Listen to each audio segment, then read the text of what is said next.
Орталық көшелермен келе жатсам, қатты музыка естілді. Не екен деп барсам, вино пати болып жатыр екен. Иран елінен келген соң мынандай көріністерге басында көзім үйренбей жатты.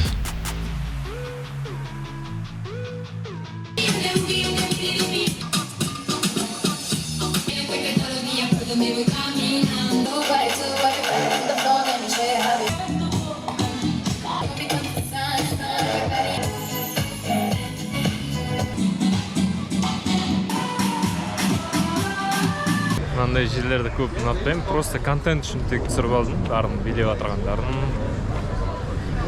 Білмеймін, сіздерге ұнады ма, ұнамады ма, осындай бір пати болып отыр мына жақта.